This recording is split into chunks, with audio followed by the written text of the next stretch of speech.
Introduction. So what is bureaucracy? It is a form of organizational structure in which people can be held accountable for their actions because they are required to act in accordance with standard operating rules and procedures. Weber's theory has two essential elements: entails structuring an organization into hierarchy. Organization and its members are governed clearly defined rational legal decision-making rules. So according to Weber, there are 6 characteristics of bureaucracy. So the 6 are: first one, task specialization, hierarchical management structure, formal selection rules, efficient and uniform requirements, impersonal environment, and lastly, achievement-based advancement. Task specialization. So what is task specialization? Each employees and departments have clearly defined role in which they are responsible. If the roles are not clear, there are 2 consequences will occur, which are: number 1, role conflict. It happens when 2 or more people have different views of what another person should do. This will make conflicting demands. Number 2, role ambiguity. It is when the uncertainty that occurs for a person whose tasks are not clearly defined. Now, let's look at the second characteristic, which is hierarchical management structure.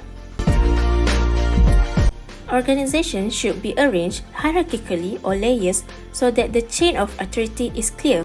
Each layer of the management hierarchy should supervise the layers below it while be controlled by those above it.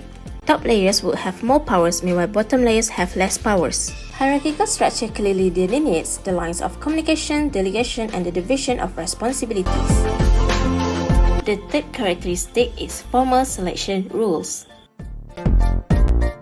Weber believed that employees should be chosen based on technical skills and competencies which are acquired through education, experience, or training.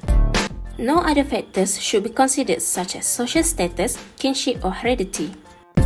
Other than that, since workers are paid for their services and services are divided by job position, an employee's salary is entirely dependent on their position. We are going to look at the fourth characteristic, which is efficient and uniform requirements. When there is a new rule introduced, it should be put into writing, and the higher level management and directors are responsible for implementing and enforcing them. The rules should be clearly defined and strictly enforced. This is to promote uniformity within the organization and keep the company running as smoothly and efficient as possible. Now we are going to look at the fifth characteristic, which is impersonal environment. Relationship between employees are expected to be professional only. The impersonal environment categorized by bureaucracies is designed to promote decision-making based on rationale and facts. This also prevents favoritism, nepotism, and external influence during the decision-making process. The last characteristic is achievement-based advancement. Promotion within an organization should be based strongly on achievement, experience, and technical qualification. Personal favors, relationship, or personality traits should not factor into personal decision. Next, we discuss about advantage of bureaucracy theory. The first advantage is specialization. Each person's role in the organization is clearly spelled out and they can be held accountable. The second advantage will be structure. It lays out the ground rules for designing an organizational hierarchy that efficiently control interaction between organization members.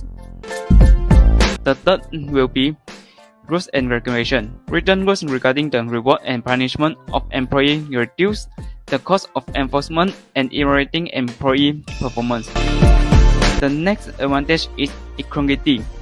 The management remains unbiased towards the employee and ensure a fair judgment at the time of any issue or problem in the organization. The last will be rationality. A measure of objectivity is ensured by prescribing in advance the criteria for decision making in routine situations.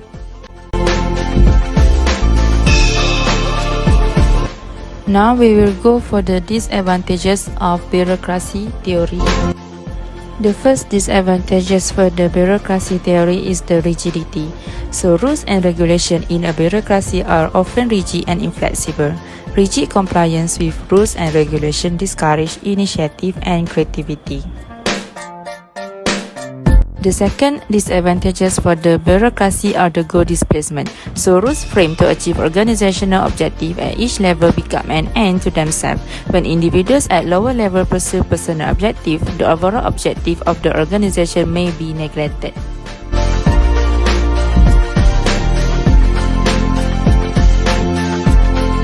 The third one is the impersonality. A bureaucratic organization stresses a mechanical way of doing things. Organizational rules and regulations are given priority over an individual's needs and emotion. The last disadvantages for the bureaucracy theory are paperwork. So bureaucracy involves excessive paperwork as every decision must be put into writing. All documents have to be maintained in their draft and original forms. This leads to great wastage of time, stationery, and space.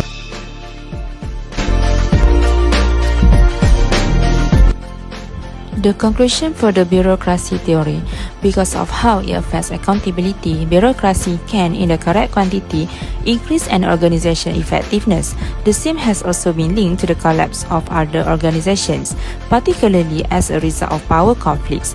Bureaucratic can emphasis causes organizations to fail because this system hinders risk-taking, innovation, and creativity.